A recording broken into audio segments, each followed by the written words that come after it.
ਨੰਬਰਦਾਰ ਜੀ ਜੀ ਜੀ ਕਿਸੇ ਨੇ ਨਾ ਡਿਮਾਂਡ ਕਰ ਦਿੱਤੀ ਵੀ ਜਿਹੜੀ ਤੁਸੀਂ ਜੰਜ ਲਿਆਉਣੀ ਹੈ ਨਾ ਹਾਂਜੀ ਬਿਲਕੁਲ ਯਾਦ ਮੈਨੂੰ ਹੈ ਠੀਕ ਹੈ ਤੇ ਨਾਲ ਤੁਸੀਂ ਬਾਬਾ ਕੋ ਨਹੀਂ ਲਿਆਉਣਾ। ਆ ਮੁੰਡੇ ਹੁਣ ਜਵਾਨ ਮੁੰਡੇ ਆਉਣ ਜਵਾਨ ਜਵਾਨ ਤੇ ਲਵੇ ਲਵੇ ਤੇ ਖੂਬਸੂਰਤ ਜਵਾਨ, ਬਾਬਾ ਕੋਈ ਨਹੀਂ ਵੇ ਲਿਆਉਣਾ। 100 ਤੋਂ ਘੱਟ ਬਰਾਤ ਵੀ ਨਾ ਹੋਵੇ 100 ਤੋਂ ਘੱਟ ਬਰਾਤ ਵੀ ਨਾ ਹੋਵੇ ਤੇ ਬੱਕਰੇ ਖਵਾਣੇ ਨੇ ਤੇ 100 ਹੀ ਬੱਕਰਾ ਖਵਾਣਾ ਹੈ। ਅੱਛਾ ਸੁਣਾਇਓ ਗੱਲ ਲੱਗੂ। ਉਹਨਾਂ ਆਖਿਆ ਵੀ 100 ਬੱਕਰਾ ਹੋਣਾ ਹੈ ਤੇ ਜਵਾਨ ਹੀ ਬਰਾਤ ਹੋਣੀ ਚਾਹੀਦੀ, 100 ਤੋਂ ਘੱਟ ਬੰਦਾ ਕੋਈ ਨਾ ਹੋਏ ਹੂੰ ਤੇ ਨਾ ਇਹ ਤੋਂ ਵੱਧ ਹੀ ਹੋਣ ਅੱਛਾ ਤੇ ਵਡੇਰਾ ਨਹੀਂ ਹੋਣਾ ਚਾਹੀਦਾ ਵਿੱਚ। ਅੱਛਾ ਉਹਨਾਂ ਆਖਿਆ ਠੀਕ ਹੈ। ਹਾਂ ਉਹਨਾਂ ਇੱਕ ਮੇਰੇ ਵਰਗਾ ਵਡੇਰਾ ਨਾਲ ਨਹੀਂ ਲਿਆ, ਲਗਾਲ ਗੱਡੀ ਜਿਵੇਂ ਵੀ ਤੁਸੀਂ ਸਮਝ ਲਓ। ਹਾਂ ਜਦੋਂ ਨਾ ਜਾ ਕੇ ਸ਼ੁਰੂ ਕੀਤਾ ਨਾ ਹਲਾਲ ਬੱਕਰਾ ਬਰਾਤ ਉਹਨਾਂ ਇਸਤਕਬਾਲ ਕਰ ਲਿਆ, ਬਹਿ ਗਈ।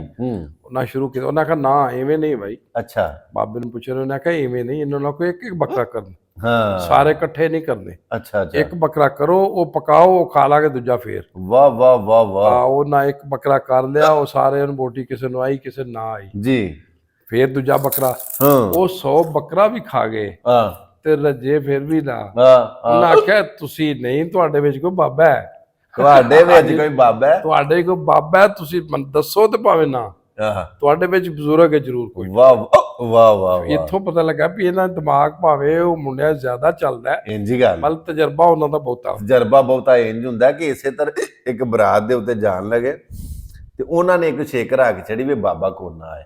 ਹਾਂਜੀ ਹਾਂਜੀ ਬਿਲਕੁਲ। ਮੁੰਡੇ ਮੁੰਡੇ ਆਉਣੇ ਨੇ ਸਾਰੇ, ਠੀਕ ਹੈ ਜੀ। ਬਾਬਾ ਇੱਕ ਆਖਣ ਲੱਗਾ ਉਹ ਲੈ ਜਾਓ, ਕਈ ਵਾਰੀ ਬੁੱਢੇ ਖੁੰਗ ਵੀ ਕਿਤੇ ਕੰਮ ਆ ਜਾਂਦੇ ਨੇ। ਉਹਨਾਂ ਆਖਿਆ ਬਾਬਾ ਜੀ ਸਾਨੂੰ ਫੜਵਾਣਾ ਜੋ, ਸਾਨੂੰ ਪਿਛਾ ਟੋਰ ਛੱਡਣ ਦੇ। ਹਾਂਜੀ ਉਹ ਬਾਬੇ ਰਾਂ ਨੇ ਜ਼ਿੱਦ ਕੀਤੀ ਵੀ ਲੈ ਜਾਓ ਮੈਨੂੰ, ਭਾਵੇਂ ਕਿਸੇ ਸੰਦੂਕ 'ਚ ਹੀ ਬੰਦ ਕਰਕੇ ਲੈ ਜਾਓ। ਹਾਂਜੀ ਹਾਂਜੀ ਬਿਲਕੁਲ। ਹੁਣ ਬਾਬੇ ਰਾਂ ਨੂੰ ਸੰਦੂਕ 'ਚ ਪਾਇਆ, ਡਿੱਕੀ ਦੇ ਵਿੱਚ ਘਰ ਦੇ ਰੱਖਿਆ, ਜੰਜ ਤੁਰ ਗਏ। ਸਾਹਮਣੇ ਉਹਨਾਂ ਦੇ ਸਾਰੇ ਮੁੰਡੇ ਛੁੰਡੇ। ਉਹਨਾਂ ਇੱਕ ਸਵਾਲ ਰੱਖ ਦਿੱਤਾ ਅੱਗੇ, ਉਹਨਾਂ ਆਖਿਆ ਵੀ ਉਹ ਸ਼ਾਇਦ ਦੱਸੋ, ਉਹ ਪੌਦਾ ਦੱਸੋ ਜਿਹਦੀ 100 ਜੜ ਹੁੰਦੀ।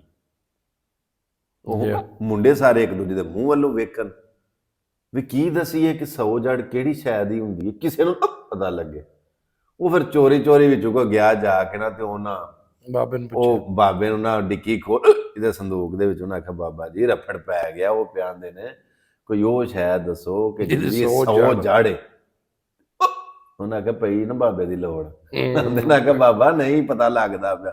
ਉਹਨਾਂ ਆਖਿਆ ਫਿਰ ਉਹਨਾਂ ਨੂੰ ਜਾ ਕੇ ਆਖੋ ਦੱਬ ਜਿਹੜੀ ਨਾ ਦੱਬ, ਪਤਾ ਨਹੀਂ ਆਪਣੇ ਆਪਣੇ ਇਲਾਕਿਆਂ ਦੇ ਵਿੱਚ ਕੀ ਦੱਬ ਹੈ ਤੇ ਉਹ ਦੱਬ ਹੈ। ਹਾਂ ਦੱਬ, ਮੈਂ ਨਾਂ ਵੱਖਰੇ ਵੱਖਰੇ ਹੁੰਦੇ ਤੇ ਉਹਨਾਂ ਨੂੰ ਆਖੋ ਕਿ ਦੱਬ ਜਿਹੜੀ ਹੈ ਨਾ ਉਹਦੀ 100 ਜੜ ਹੁੰਦੀ। ਉਹਨਾਂ ਜਾ ਕੇ ਫਟਾਫਟ ਆਖਿਆ ਜੀ ਪਤਾ ਲੱਗ ਗਿਆ ਸਾਨੂੰ, ਅਸੀਂ ਸੋਚਨੇ ਹਾਂ ਪਿਓ ਦਿੰਦੇ ਤੇ ਹਾਂ ਸੋਚ ਲਿਆ, ਦੱਬ ਜਿਹਦੀ 100 ਜੜ ਹੈ। ਉਹਨਾਂ ਆਖਿਆ ਮਰ ਗਿਆ ਤੁਸੀਂ ਸੋਚਣ ਵਾਲੇ, ਸੋਚ ਤੂੰ ਇੱਥੇ ਲੈਣਾ, ਤੁਹਾਡੇ ਵਿੱਚ ਬਾਬਾ ਹੈ। ਪਤਾ ਕਰਕੇ ਉਹ ਜਾ ਸੰਦੂਕ ਖੋਲਿਆ ਤੇ ਬਾਬਾ। ਉਹਨੇ ਆਖਿਆ ਬਾਬਿਆਂ ਬਗੈਰ ਬੱਕਰੀਆਂ ਨਹੀਂ ਚੋਗਦੀਆਂ। ਨਾ ਨਾ ਨੇ ਬਿਲਕੁਲ ਇਵੇਂ ਗੱਲ ਜੀ। ਸੋ ਜਿਹੜੇ ਵੇਖਣ ਵਾਲੇ ਉਹ ਸਾਨੂੰ ਸਾਰਿਆਂ ਨੂੰ ਇਹ ਮੇਰਾ ਪੈਗਾਮ ਵੀ ਹੈ, ਕਿਉਂਕਿ ਮੇਰੀ ਬੈਠਣੀ, ਮੇਰੀ ਗੱਪਸ਼ਪ, ਮੇਰੀ ਮਹਿਫਲ ਇੰਜ ਦਿਆਂ ਦਾਨਿਆਂ ਸਿਆਣਿਆਂ ਵਡੇਰਿਆਂ ਦੀ। ਇਹ ਤੇ ਜੀ ਮਿਹਰਬਾਨੀ ਤੁਹਾਡੀ, ਤੁਸੀਂ ਟਾਈਮ ਬਾਬਿਆਂ ਕੋਲ ਲੈਂਦੇ ਤੇ ਦਿੰਦੇ। ਅੱਜ ਕੱਲ ਬਾਬਿਆਂ ਕੋਲ ਬੰਦਾ ਬਹਿ ਕੇ ਰਾਜੀ ਕੋਈ ਨਹੀਂ ਜੇ। ਉਹ ਮੈਨੂੰ ਨਾ ਇੱਕ ਸਵਾਲ ਕਰ ਦਿੱਤਾ ਇੱਕ ਸਹਾਫੀ ਨੇ ਇੰਟਰਵਿਊ ਦੇ ਵਿੱਚ, ਮੈਨੂੰ ਆਂਦਾ ਘੁੰਮਣ ਸਾਹਿਬ ਇਹ ਗੱਲਾਂ ਕਿੱਥੋਂ ਲਿਆਉਂਦੇ ਹੋ।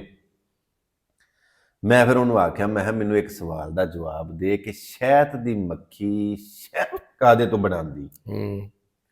ਆਂਦਾ ਫੁੱਲਾਂ ਤੋਂ। ਅੱਗੇ ਨਾ ਟੇਬਲ ਦੇ ਉੱਤੇ ਇੱਕ ਗੁਲਦਸਤਾ ਪਿਆ ਸੀ ਆਰਟੀਫੀਸ਼ਲ ਫੁੱਲਾਂ ਦਾ। ਅੱਛਾ। ਮੈਂ ਕਿਹਾ ਫੁੱਲਾਂ ਤੋਂ ਬਣਾਉਂਦੀ ਹੈ ਨਾ? ਆਂਦਾ ਫੁੱਲਾਂ ਤੋਂ ਬਣਾਉਂਦੀ।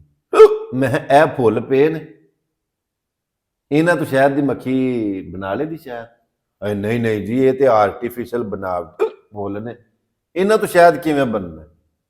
ਮੈਂ ਕਿਹਾ ਫਿਰ ਇਹ ਹੀ ਗੱਲ ਹੈ ਕਿ ਜੇ ਸ਼ਹਿਦ ਦੀ ਮੱਖੀ ਨੇ ਸ਼ਹਿਦ ਬਣਾਉਣਾ ਹੈ ਨਾ, ਉਹ ਫੁੱਲ ਅਸਲ ਹੋਣਾ ਚਾਹੀਦਾ, ਅਸਲ ਫੁੱਲ ਹੋਣਾ ਚਾਹੀਦਾ, ਤੇ ਤਾਂ ਸ਼ਹਿਦ ਦੀ ਮੱਖੀ ਰਸ ਚੂਸੇ ਦੀ ਤੇ ਸ਼ਹਿਦ ਬਣਾਏਗੀ। ਆਰਟੀਫੀਸ਼ਲ ਫੁੱਲਾਂ ਤੇ ਬਹਿ ਕੇ ਸ਼ਹਿਦ ਦੀ ਮੱਖੀ ਹੋ ਗਏ ਆਰਟੀਫੀਸ਼ਲ। ਹਾਂਜੀ ਹਾਂਜੀ ਹਾਂਜੀ, ਹੁਣ ਉਹ ਦੌਰ ਹੈ, ਹੁਣ ਦੌਰ ਆਰਟੀਫੀਸ਼ਲ ਆ ਗਿਆ। ਬਿਲਕੁਲ। ਤਾਂ ਮੈਂ ਕਈ ਵਾਰੀ ਗੱਲ ਸੁਣਾਉਣਾ, ਚਲੋ ਆਪ ਇਹ ਟਾਪਿਕ ਨੂੰ ਕਲੋਜ਼ ਕਰਨੇ ਆ। हकीकत छुप नहीं सकती बनावट के उसूलों से, खुशबू आ नहीं सकती कभी कागज के फूलों से। बिल्कुल दिल ये सी कि गल साडी चलदी रहिंदी ते गल बड़ी लम्मी हुंदी, लेकिन मैनू भी यकीन आराम काफ़ी आ गया ते उन्हां दी भी मेहरबानी, उन्हां अपनी नींदर कुर्बान करके ते मेरी ये समझो बई दवाई इनू लिया के दित्ती है। ਤੇ ਇਨਸ਼ਾਅੱਲਾ ਤੁਹਾਨੂੰ ਨਵੀਆਂ ਮਹਿਫਲਾਂ ਦੇ ਨਾਲ ਨਵਿਆਂ ਪ੍ਰੋਗਰਾਮਾਂ ਦੇ ਨਾਲ ਮਿਲਦੇ ਰਹਾਂਗੇ।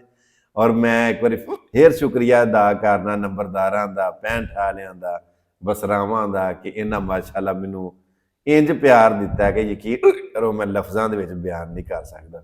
ਤੁਹਾਡੀ ਬੜੀ ਮਿਹਰਬਾਨੀ ਜੀ, ਬਹੁਤ ਬਹੁਤ ਸ਼ੁਕਰੀਆ। ਦੁਆਵਾਂ 'ਚ ਯਾਦ ਰੱਖਿਓ। ਮਿਲਨੇ ਆ ਇੱਕ ਨਵੀਂ ਵੀਡੀਓ ਦੇ ਨਾਲ। ਅੱਲਾ ਸੋਹਣੇ ਦਿਵਾਲੇ। ਅਸਲਾਮ ਵਾਲੇਕੁਮ ਵਰਹਿਮਤੁல்லாਹ।